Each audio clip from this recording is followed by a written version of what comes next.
안녕하세요. 저는 녹색전환연구소의 이유진입니다. 오늘 저는 그린 뉴딜에 대해서 이야기를 할 텐데요. 첫 번째, 그린 뉴딜이란 무엇인가? 최근에 언론을 통해서 그린 뉴딜 이야기가 많이 나오고 있습니다. 대통령께서도 기후위기 대응과 일자리 창출을 위해서 코로나19 이후에 경기 부양책으로 그린 뉴딜 이야기를 하고 있는데요. 도대체 그린 뉴딜은 뭘까요? 오늘 제가 그린 뉴딜에 대한 이야기를 여러분과 하려고 합니다. 저는 그린 뉴딜은 삼중 위기에 대응하는 답이다라고 생각을 해요. 삼중 위기는 코로나19라는 인수 공통 감염병이 전 세계를 휩쓸고 있습니다. 저희가 이전에 경험해 보지 못했던 것들을 지금 경험하고 있죠. 그리고 그것 때문에 이제 경제적으로 어려운 분들, 세계 경제가 영향을 받으면서 우리 주변에도 일자리를 잃거나 또는 일터로 나가지 못하는 분들이 많습니다. 경제적으로 어려움이 있죠. 또 그런데 코로나나 경제 위기보다 더 큰 기후 위기, 폭염이라든지 한파라든지 또는 슈퍼 태풍, 해수면의 상승, 이상 기후 이런 것들이 우리에게 지금 닥쳐 있습니다. 그럼 이 문제를 어떻게 해결하지? 라고 했을 때 그동안 이러한 문제를 누적시킨 것이 지구의 평균 온도를 올리는 기후 위기에 있었던 거고, 그러면 기후 위기를 막기 위해서는 온실가스 배출량을 줄여야 합니다. 근데 온실가스는 어디서 주로 나옵니까? 에너지 분야에서 나오잖아요. 우리가 매일매일 하루를 지탱하는 데 있어서 먹고 자고 공장을 돌리고 이동하고 이런 모든 과정에 에너지를 쓰게 됩니다. 그런데 대부분은 화석 에너지에 의존해 있죠. 그러면 오늘 하루도 대기 중에 이 지구상의 인구들이 뿜어낸 온실가스가 지구 평균 온도를 올리면서 기후 위기를 가속화하는 방향으로 가고 있습니다. 그럼 이거 어떻게 할까? 결국 이 화석 에너지 체제에서 빨리 벗어나야 되는데, 그런데 우리는 너무 익숙한 거 좋아하잖아요. 지금까지 익숙한 화석 에너지 시스템에 익숙한. 근데 이 시스템을 바꾸기 위한 해답으로서 그린 뉴딜이 필요하다라고 생각합니다. 그런데 또 익숙해 왔던 것들과 결별을 할 때는 누군가는 지금 화석 에너지에 기반해서 돈을 벌고 먹고 살고 있는데 이걸 방향을 튼다고 했을 때는 누군가에게는 또 고통이라든지 어려움이 줄 수가 있습니다. 그리고 이 과정에서 지금도 불평등이 심한 세계에 살고 있는데 전환 과정이 누군가에게 고통을 줄 수가 있죠. 그러면 우리가 기후 문제만 풀 거냐? 아니다. 기후 위기와 심화되는 불평등을 함께 풀어가야 된다. 그런데 방향은 어떤 방향? 탈탄소여야 한다라는 것이 저는 그린 뉴딜의 핵심 키워드라고 생각을 합니다. 그래서 그린 뉴딜은 기후 위기 대응과 불평등 타파를 목표로 하는 탈탄소 경제사회 대전환, 탄소로부터 벗어나야 된다라는 거죠. 그런데 또 하나가 있습니다. 우리 지구의 평균 온도가 지난 한 150년 동안 1도가 오른 지구에서 우리가 살고 있어요. 근데 이대로 두면 계속해서 온도가 올라가겠죠. 이 온도가 어디까지 올라야 되는가라고 했을 때 안 오르는 게 제일 좋죠. 그런데 지금 수준으로서는 우리가 계속 경제 활동을 하다 보니까 온도가 올라가는데 우리의 생존을 위해서 멈춰야 되는 목표점이 있습니다. 그게 이제 1.5도라는 거예요. 그래서 1.5도 넘지 않기 위해서는 2050년까지 이 온실가스 배출량이 우리가 배출한 양을 흡수한 양이 플러스 마이너스가 제로가 되도록 거의 대기 중에 온실가스를 배출하지 않는 상황이 되도록 해야지 우리가 1.5도 선에서 안정화될 수 있어요. 그래서 1.5도 목표 달성을 위해서 2050년에는 넷제로, 그리고 10년 안에는 배출량을 절반으로 줄이는 일이 그린 뉴딜이다라고 생각을 합니다. 근데 이런 걸 하려면 뭐가 필요합니까? 공공이 돈을 투입해서 이런 변화를 만들어야 됩니다. 그래서 대규모 공공자금을 투입해야 되고, 그런데 돈만 있다고 문제가 해결되는 건 아니잖아요. 화석 에너지에 기반한 우리의 제도를 바꿔야 합니다. 그래서 대규모 공공자금 투입과 경제사회 제도를 개혁해서 지금까지는 우리의 일자리가 고탄소, 온실가스를 많이 배출하는 일자리였다면은 이제 온실가스를 줄이는 일자리로, 깨끗한 에너지를 만드는 일자리로, 녹색 일자리로 전환해야 된다라는 것을 의미하고요. 이 모든 과정이 저는 기후위기에 대응하는 생존 전략이다라고 생각하고, 이것은 어디서 일어나야 되냐?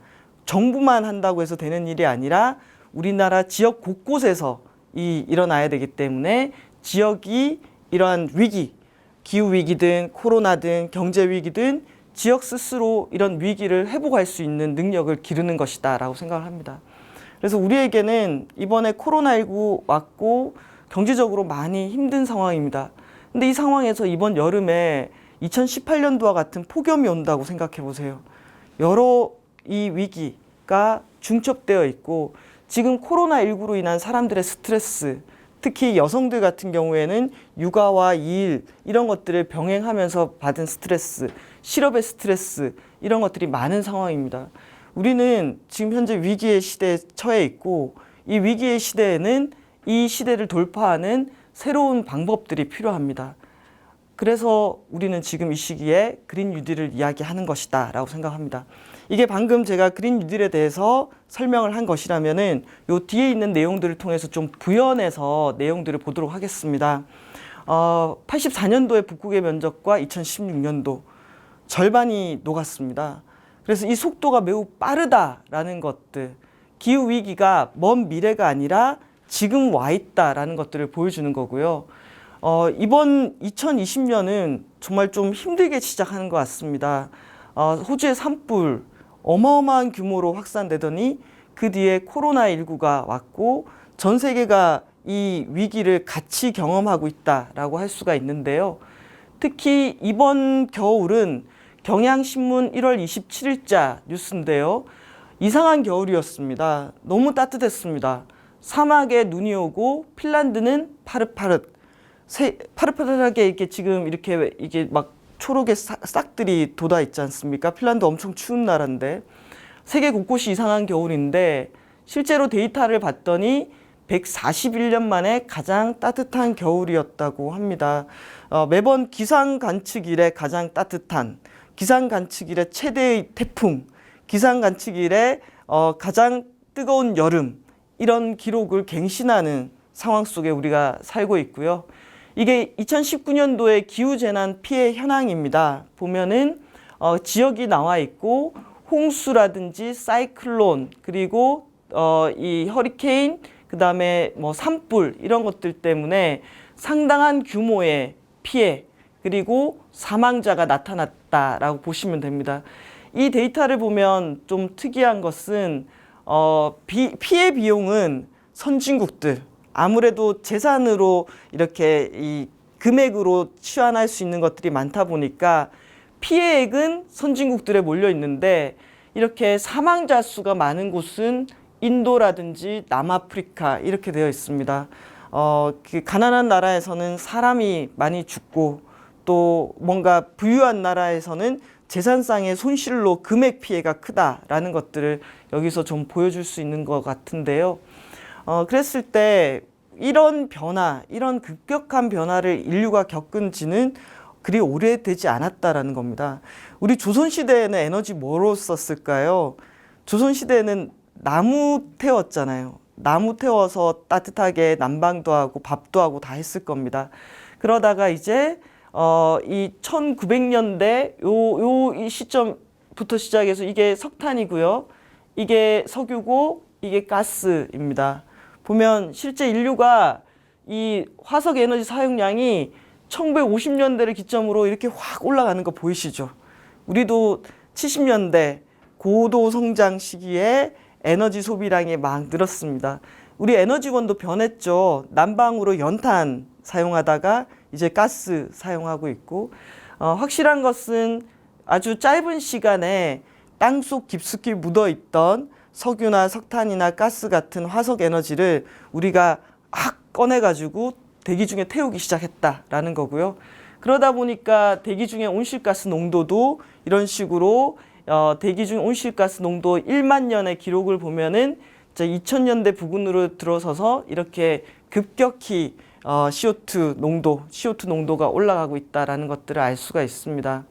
그 속에서 이제 국제사회는 해법을 찾기 시작하죠. 한 20년째 모여가지고 기후변화가 왜 발생하느냐, 인간의 경제활동이 영향을 미치는 것이 확실하다.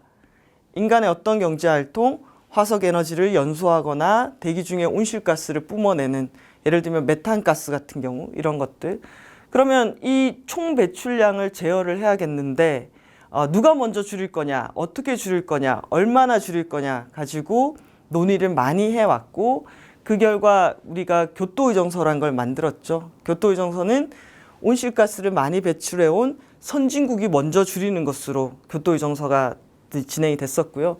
그러다가 2015년도에 아니다. 선진국만 줄여서 될 일이 아니다.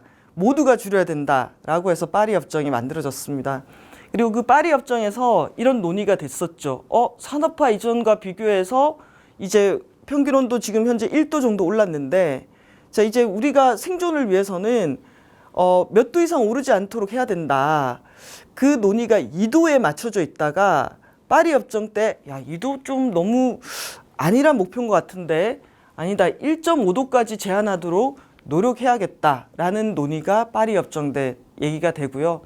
그러다가 그러면서 이제 각국의 나라들이 자기들이 온실가스를 얼마나 줄일 것인가를 이렇게 약속하기 시작했습니다. 파리협정에 의해서. 그래서 여기 보시면 EU 국가가 1990년 대비 마이너스 40% 하겠다라고 발표를 했어요. 이건 어떤 거냐면은 1990년 수준으로 온실가스 배출량을 돌리는 거예요. 90년 수준으로. 언제까지? 2030년까지. 그런데 1990년도 배출량으로 돌아가는 것뿐만 아니라 거기서 90년도 배출량으로 해서 40%를 줄이겠다라는 거예요. 이걸 머릿속으로 생각을 해보면은 온실가스가 단순하게 화석에너지에서 다 배출된다라고 계산을 하면은, 그렇게 한번 가정을 해보면은 유럽 전역이 1990년대 사용했던 화석에너지 소비량으로 돌아가고, 거기서 또 40%를 줄이는 소비로 돌아간다는 거예요. 이거야말로 화석에너지 소비량을 싹 줄이는 거죠. 그러니까 탈탄소는 완전히 탄소 배출이 제로이라고 하면은 탈탄소 사회로 가기 위한 과정으로 저렇게 설계했다라고 보시면 될 것 같아요. 이런 각각의 미국 같은 경우 2005년에서 대비 26에서 28%, 이건 오바마 대통령 때 약속한 거고, 트럼프가 와서 우리 파리협정 따위는 안 지킬 거야 라고 하고 탈퇴한 상황이고요. 그래서 이렇게 각각의 나라들이 온실가스 감축 목표를 갖고 있고, 그러다가 저는 이 기후 논의에 있어서 좀 중요한 계기가 된 게 2018년도인 것 같아요.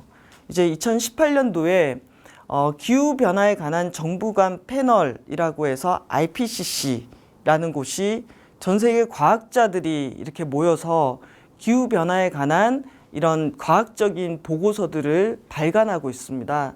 근데 그 IPCC에서 2018년도에 이런 보고서를 내게 됩니다.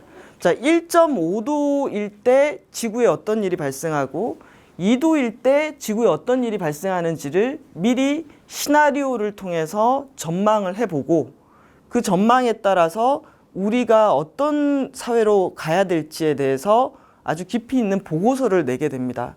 물론 여러 가지 확률이나 데이터에 따라서 이게 완전한 진실일 것이다 라고 원래 미래를 예측하거나 전망하는 보고서는 쉽지는 않습니다. 여러 가지 확률적인 것도 있지만, 그럼에도 불구하고 세계의 수많은 과학자들이 모여서 1.5도와 2도에 대해서 보고서를 내고 전망을 해봤더니 결과가 2도로 가서는 안 되겠다. 1.5도가 지구 평균 기온 상승의 마지노선이 되어야지 인류가 적어도 생존할 수 있겠다라는 판단을 내리게 됩니다. 자, 1.5도에서는 여전히 높은 위험입니다. 인간과 생태계. 그러나 2도는 매우 높은 위험이다라는 거죠. 예를 들면 산호의 소멸 가능성이 1.5도에서는 70에서 90%인데 2도에서는 99% 이상입니다. 이건 산호가 거의 소멸된다라는 것을 의미하고, 산호의 소멸은 산호를 기반으로 살아가는 수많은 바다 생물들, 거기에 산란도 많이 하고, 그래서 산호가 중요한 것은 바다 생태계의 기반을 이루고 있기 때문입니다. 그런데 산호가 소멸한다는 것은 어족 자원, 이 바다 생태계의 파괴를 의미하고, 우리는 쌀을 먹고 살지만 오로지 바다에서 나는 단백질로 먹고 살아야 되는 섬나라 사람들과 그 인구들에게는 엄청난 큰 충격이 됩니다. 자, 2도실 때 아까 북극의 해빙 녹아내리는 속도 보셨죠? 만약 2도가 되면 그 북극의 해빙이 완전히 사라지는 빈도가 10년에 한 번씩 다 사라집니다. 그럼 북극의 복원은 불가능해지는 거고, 1.5도에서는 그래도 100년에 한 번 복원의 가능성이 있다라는 겁니다. 그래서 이 수많은 자료들, 생태계에 미치는 영향, 기후변화의 빈곤과 취약 인구에 대한 비교, 이런 것들을 봤을 때 2도는 위험하다, 1.5도로 가야 된다라는 것이 이 보고서였고요. 자, 이 보고서를 깊이 있게 받아들인 사회, 그리고 이 보고서를 사회적으로 같이 돌려 읽고 논의한 사회에서는 변화가 일어나기 시작했습니다. 그리고 1.5도를 정말 달성하려고 하면은 이제 질문하게 되죠. 그래, 1.5도 이상 오르지 않도록 하려면 우리 어떻게 해야 돼? 그리고 우리가 만약에 이대로 쭉 살게 된다면은 1.5도는 언제 도달하는 거야? 라고 전망을 해봤을 때, 이 IPCC 보고서에 의하면은 지금 현재 우리가 요렇게 지구의 평균 기온이 상승하는 속도로 가고 있습니다. 이 추세대로 2017년도에 이제 1도가 올랐는데, 이 추세선대로 그대로 쭉 간다면은 1.5도에 도달하는 시점은 2040년입니다. 지금으로부터 20년 정도, 20년 뒤에 이 추세대로 우리가 배출량을 제어하지 못한다면은 1.5도에 도달한다라는 것을 의미하는 거죠. 20년. 그러면 우리에게 20년이 남아 있는 걸까요? 이 시간이? 이것은 우리가 대기 중에 배출한 온실가스가 온난화 효과를 일으켜가지고 온도를 상승시키는데 시간이 걸린다라는 것을 감안할 때, 우리가 1.5도에 도달하기까지의 어느 정도를 배출하면은 1.5도 된다라는 걸 추산할 수가 있습니다. 그런데 지금 추세대로 우리가 한다면은 1.5도에 도달하는 온실가스를 배출하는 이 데 걸리는 시간은 이제 약 한 8년 정도, 우리가 8년 정도 이 속도대로 다 배출하면은 이미 1.5도에 도달하게 되는 온실가스를 배출하는 셈이 되고, 그 온실가스들이 온실효과를 일으켜서 1.5도에 도달하는 시점은 2040년이 된다라는 거예요. 그러면 배출하는 것의 주체가 되는 인류에게는 시간은 이제 8년에서 10년 정도, 이 8년에서 10년 정도 사이에 배출량을 어떻게 해야 된다? 확 내리는 이런 일들을 해야 된다라는 것을 의미합니다. 그래서 이 IPCC 보고서는 이런 내용을 얘기하고 있습니다. 자, 우리가 이 온실가스를 확 줄이려면은 2050년에는 정말 이 2050년 요 일대, 요 기간에는 넷제로에 도달해야 됩니다. 플러스 마이너스 제로, 거의 배출량이 없는, 대기 중에 온실가스가 더해지지 않는 시점, 이렇게 돼야 되는데 지금 이게 우리가 지금 배출해온 이 경로이거든요. 이게 이렇게 꺾여야 됩니다. 이렇게 꺾인다는 게 여러분 상상이 갑니까? 2050년, 지금으로부터 30년 사이에 배출 제로, 거의 온실가스 배출이 없는 사회를 만들어야 되고, 그 사회를 가기 위해서는 앞으로 향후 10년 동안에는 현재 배출량의 절반 가까이를 줄여야 된다라는 것을 의미합니다. 우리의 모든 생활과 활동 속에서 배출되는 온실가스를 제로로 만들기 위한 여정을 시작을 해야 하는데, 생각만 해도 엄청난 일이지 않습니까? 그래서 이 그래프가 무엇을 의미하는가, 대해서 우리 사회도 같이 한번 고민을 해봐야 되는 상황입니다. 이게 우리의 생존이 달려있는 그래프인데 지금까지 이렇게 늘어나기만 했던 경로, 성장을 위해서 좀 더 잘 사는 사회, 그리고 성장, 돈 많이 버는 뭐 이런 사회로만 갔다가 아니야, 이제 배출량을 줄여야 돼. 줄이지 않으면은 엄청난 일이 기다리고 있어 라고 하는 질문에 우리가 지금 부딪힌 거예요. 그럼 이거에 대해서 우리가 어떻게 답을 해야 될까라는 게 큰 숙제라고 할 수가 있습니다. 2019년도 4월 22일 영국입니다. 영국의 멸종에 저항하는 시민들의 운동들이 활발해지면서 저는 이 사진이 상당히 인상 깊었는데요. 보면은 영국의 자연사 박물관을 시민들이 점거하고 영국 정부는 더 강력한 기후위기 대응 정책을 펼쳐야 한다라고 요구하고 있는 장면입니다. 이것이 의미하는 바, 아까 그 보고서를 깊이 인식한 사람들 사이에서는 야, 이건 보통 일이 아니다. 이건 당장 행동해야 하는 일이다 라고 메시지를 줬던 것 같습니다. 그리고 이건 지난해 9월 21일 전 세계 곳곳에서 기후운동이 확산되는 모습이고요. 한국에서도 아주 많은 사람들이 모여서 한국 정부도 기후위기에 대응해야 된다라는 목소리를 높였습니다. 그 속에서 이제 전 세계의 정책들이 변하고 있습니다. 예를 들면은 영국은 석탄 발전소 제로라든지 우리의 교통을 책임지고 있는 수송 부분에서 내연기관, 이 엔진으로 달리는 석유 기반 내연기관 차량을 생산 판매 금지하는 연도를 설정한다든지 이런 변화들이 나타나고 있고, 덴마크는 2030년까지 전기와 열 수송 에너지를 55%를 재생 가능 에너지로 바꾸겠다라는, 그냥 이 먼 미래가 아니라 지금 당장 어떻게 하겠다라는 계획들을 세우고 실제로 그 변화들을 만들어내고 있습니다. 이건 국가별 석탄 발전소 폐쇄 일정입니다. 영국 2025년도 석탄 발전, 영국에 있는 모든 석탄 발전소를 문 닫는 시점을 2025년으로 하고 있는데요. 영국 정부는 이것을 한 2년 정도 앞당길 거라고 얘기를 합니다. 제가 영국의 그 탈석탄 팀장님, 정부의 탈석탄 팀장님을 만난 적이 있는데 그분이 이런 얘기를 하시더라고요. 제가 지금 하는 일은 영국의 마지막 석탄 발전소를 박물관으로 만드는 일을 하고 있습니다. 그러니까 이러한 변화가 일어나고 있다는 거. 내연기관 차량 생산 판매 금지 연도. 지금 독일이 2030년을 목표로 입법 논의하고 있습니다. 독일처럼 자동차를 많이 생산하는 나라가 내연기관 생산 판매 금지를 하게 될 경우에 전 세계 자동차 시장의 판도는 엄청날 겁니다. 지금도 전기차의 생산 속도는 상당히 놀랍지 않습니까?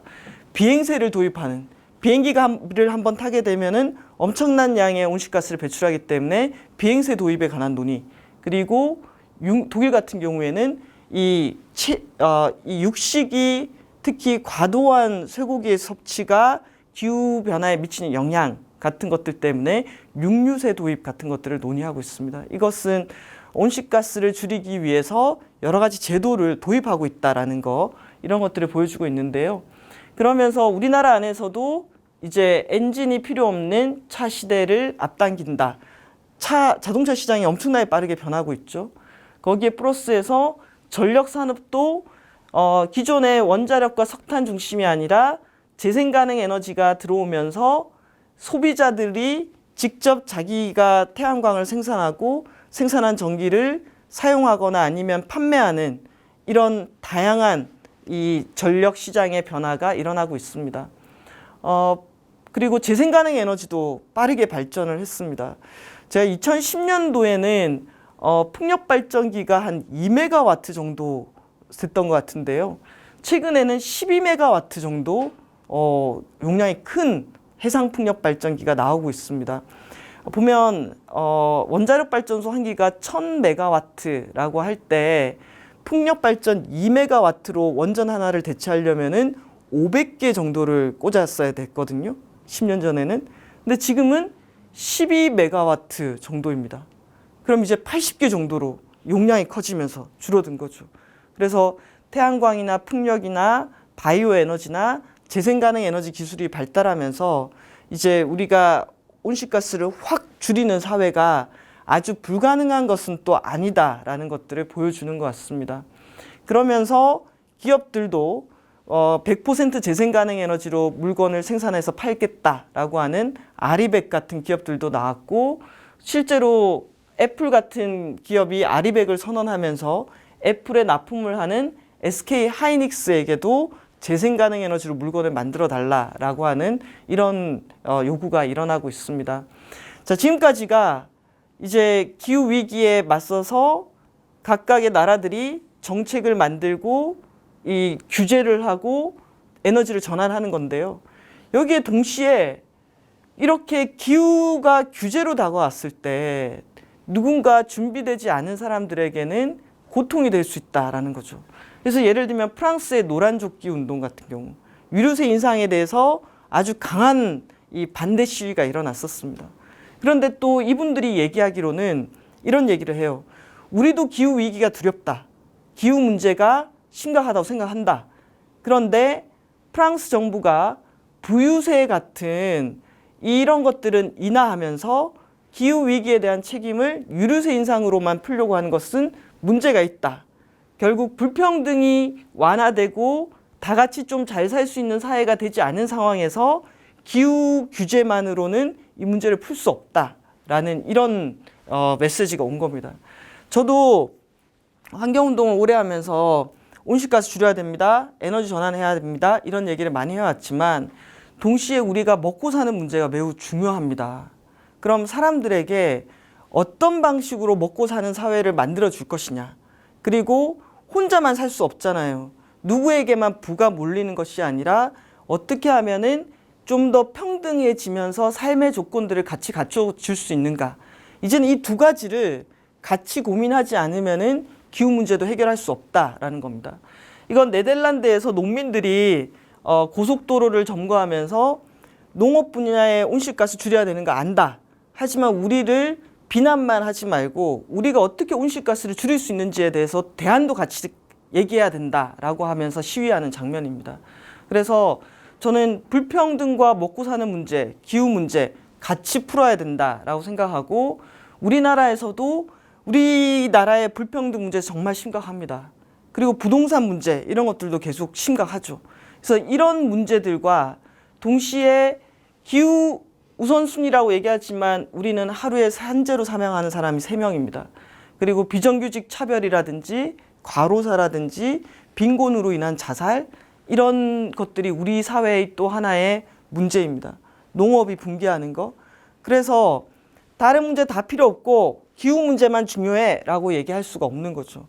어떻게 하면 기후 위기와 불평등을 함께 풀어가면서, 지금까지는 온실가스를 많이 배출하는 일에 사람들이 일을 했다면은 온실가스를 줄이고 보다 이 청정 에너지 분야라든지 에너지를 덜 쓰는 분야라든지 또는 농업을 지속 가능하게 하는 분야라든지 이런 분야의 사람들을 일을 할 수 있게 할 수 있을까라고 하는 것으로서 그린 뉴딜이 부상을 했습니다. 그래서 그린 뉴딜은 온실가스 감축, 불평등 해소, 일자리 창출이라는 3가지를 같이 고민해야 되는 하나의 아주 중요한 정책 툴이라고 생각을 하고 있고요.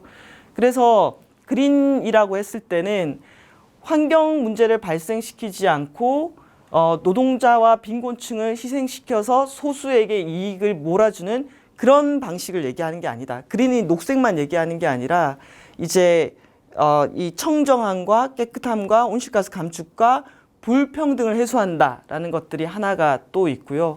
또 동시에 뉴딜이라고 했을 때는 루즈벨트 대통령 때 대공황을 이겨내기 위해서 이제 정부가 공공자금을 투입해서 이제 대규모 공사도 벌이고 이런 것들을 상상하기 쉬운데요. 근데 이 뉴딜은 이런 의미도 있습니다. 새로운 계약입니다. 그때 당시에 기득권에 맞서서 권력관계와 불평등한 경제를 개혁하기 위해서 사회보장법을 만들고 고용보험을 만들고 사람들이 보다 안정한 상태에서 경제활동을 할 수 있도록 여러 가지 사회개혁 제도를 같이 했습니다. 그래서 우리가 그린 뉴딜이라고 얘기할 때는 기후변화와 불평등, 그러면서 그 두 가지를 해결하기 위해서 사회적인 거대한 약속. 근데 그 거대한 약속은 이제 공적 자금 투입하는 것뿐만 아니라 사회 안전망을 강화하고 동시에 제도를 개혁하는 이런 그림들로 같이 구성되어 있다라고 보시면 될 것 같고요. 그래서 저는 이렇게 질문합니다. 1.5도가 우리의 생존의 조건이라면은 그 1.5도 이하로 우리 세계를 만들기 위해서 뭐가 필요하냐? 그린 뉴딜을 해야 된다. 지금 화석 에너지에 기반한 시스템이 있는데 이 시스템 바꾸려면 어떻게 해야 되냐? 그린 뉴딜을 해야 된다라고 얘기를 하고 싶습니다. 그래서 그린 뉴딜은 심각해지는 기후 그리고 이 불평등 이 두 개를 타파하기 위해서 탈탄소 경제 사회로 전환하는 일인데 그 전환하는 과정에서 대규모 공적 자금을 투입하고 사회 제도를 개혁해서 녹색 일자리를 만들어야 합니다. 그리고 1.5도 목표 달성을 위해서는 우리의 온실가스 배출량을 2050년에는 넷제로로 그리고 10년 안에는 절반으로 줄이기 위해서 우리가 갖고 있는 인력과 자금과 그리고 사회적 의지를 모아내서 대전환하는 것이라고 생각을 합니다. 질문입니다. 2050년을 탈탄소 사회로 만들어야 한다면은 2050년 어떤 사회가 되기를 원하는지 그리고 만약 2050년 우리가 기후 위기에 대응하는 넷제로 사회가 아니라면은 누군가는 기후 위기에 대해서 엄청나게 타격을 받을 수밖에 없어요. 그럼 누구를 포기하고 갈 수 없잖아요. 이런 질문들. 우리가 온실가스를 못 줄였을 때 1.5도 보고서에서 나오는 그런 상황들에 우리가 놓이게 될 텐데 그 상황에 우리가 치러야 될 비용들이 상당할 겁니다. 그렇기 때문에 지금이라도 탈탄소 사회에 대해서 계획을 세우고 그 계획을 만들어가기 위해서 지금부터 결정하고 행동해야 될 때라고 생각을 합니다. 그래서 그린 뉴딜은 이렇게 우산같이 2050년 넷제로와 지속 가능한 사회를 목표로 인프라를 새롭게 만들고 빈곤을 없애고 노동 환경 안전을 보장하면서 일자리도 만들고 순환 경제도 하는 우리의 목표를 기후 위기 대응을 가장 최우선으로 해서 준비하는 것이 그린 뉴딜이다. 그래서 그린 뉴딜은 우산과도 같은 정책이다라는 얘기를 드리고 싶습니다. 네, 1강은 여기서 마치겠습니다. 감사합니다.